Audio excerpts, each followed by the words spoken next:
नमस्कार दोस्तों और स्वागत है आपका मेरे चैनल त्रिशान एनालिस्ट में।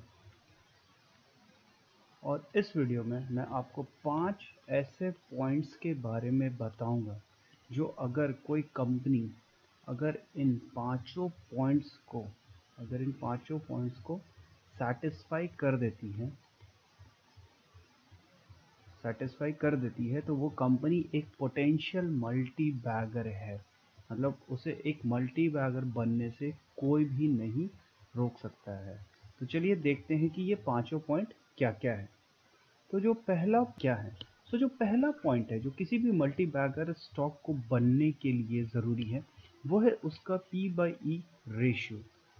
मैं पहले ही बता दूं कि ये जो पांचों पॉइंट है इनके ऊपर में डिटेल वीडियोस कुछ दिन में मेरे चैनल में आ जाएगी। तो इसके लिए आप क्या करें कि आप हमारे वीडियो को लाइक करें और चैनल को सब्सक्राइब भी कर लें। आइए देखते हैं कि एक मल्टी बैगर का पी रेशियो क्या होता है।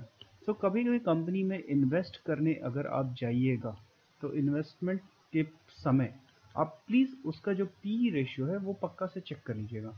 पी रेशियो जो है वो पी बाई ई रेशियो जिसको कि हम लोग प्राइस बाय अर्निंग रेशियो भी बोलते हैं।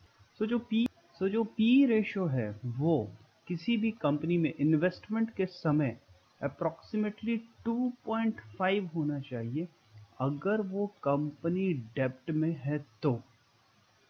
समझे?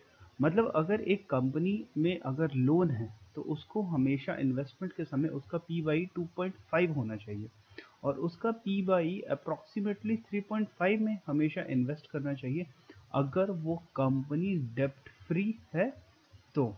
और चलिए अब आते हैं हम लोग अपने दूसरे पॉइंट की तरफ कि दूसरा पॉइंट क्या है। किसी भी कंपनी को अगर मल्टी बैगर बनना होता है तो जो दूसरा सबसे इम्पोर्टेंट पॉइंट है कि कंपनी का हेल्थ जो है वो बहुत ही अच्छा होना चाहिए। तो health of the company should be very good. तो हेल्थ ऑफ द कंपनी निकालने के लिए हम क्या करते हैं, तो हम एक अल्टीमेट जेड स्कोर निकालते हैं। और अल्टीमेट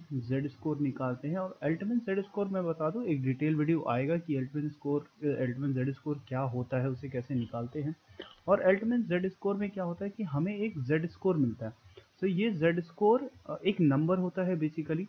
और ये जेड स्कोर जो है कभी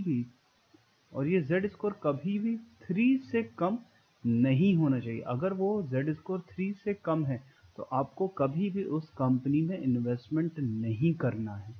अब आइए अब हम देखते हैं अपने तीसरे पॉइंट की जो एक किसी भी मल्टीबैगर स्टॉक में होना चाहिए। जो तीसरा पॉइंट है वो है कि कंपनी में ग्रोथ के प्रोस्पेक्ट बहुत अच्छे होने चाहिए। अब किसी भी कंपनी में ग्रोथ जो है वो दो तरीके से आता है। कंपनी में ग्रोथ जो है वो दो तरीके से आता है। तो पहला जो है कि वो कंपनी जो है या तो वो एक्सपेंशन कर रही हो और या तो फिर वो जो प्रोडक्ट बनाती है उसी का प्राइस जो है वो इंक्रीज कर गया।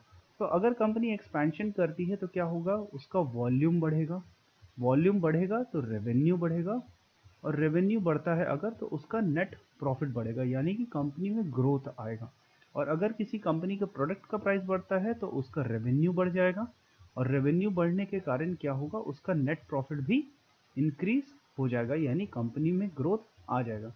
अब हम देखते हैं इसका चौथा पॉइंट जो भी किसी भी कंपनी में मल्टीबैगर होने के लिए बहुत ज़्यादा ज़रूरी है। तो जो चौथा पॉइंट है वो है क्रेडिट रेटिंग।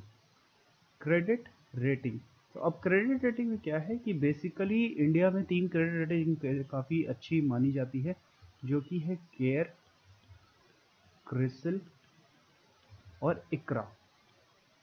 इन तीनों का क्रेडिट रेटिंग जो है वो काफ़ी इंडिया में माना जाता है। तो जब भी आप किसी भी कंपनी में अगर इन्वेस्टमेंट करने जा रहे हैं तो कंपनी में इन्वेस्टमेंट करने जाने से पहले आप प्लीज़ देख लीजिए कि उस कंपनी का या तो केयर या तो क्रिसल या तो फिर इकरा से कहीं ना कहीं एक क्रेडिट रेटिंग ज़रूर अवेलेबल हो। क्रेडिट रेटिंग पक्का से अवेलेबल होना चाहिए। और ये जो क्रेडिट रेटिंग अवेलेबल होगा वो पिछले 1 साल से पहले का ही क्रेडिट रेटिंग होना चाहिए। अगर 1 साल से ज़्यादा का क्रेडिट रेटिंग है तो फिर इस कंपनी में थोड़ा सा आप अवॉइड कीजिए। और आइए देखते हैं जो पांचवा पॉइंट है जो किसी भी मल्टीबैगर स्टॉक में होना चाहिए।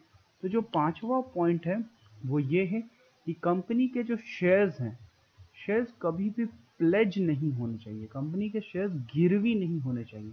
सो अगर कोई कंपनी आपके ये पांचों पॉइंट को सेटिस्फाई कर देती है तो वो एक पक्की सी मल्टी बैगर बनेगी ही बनेगी।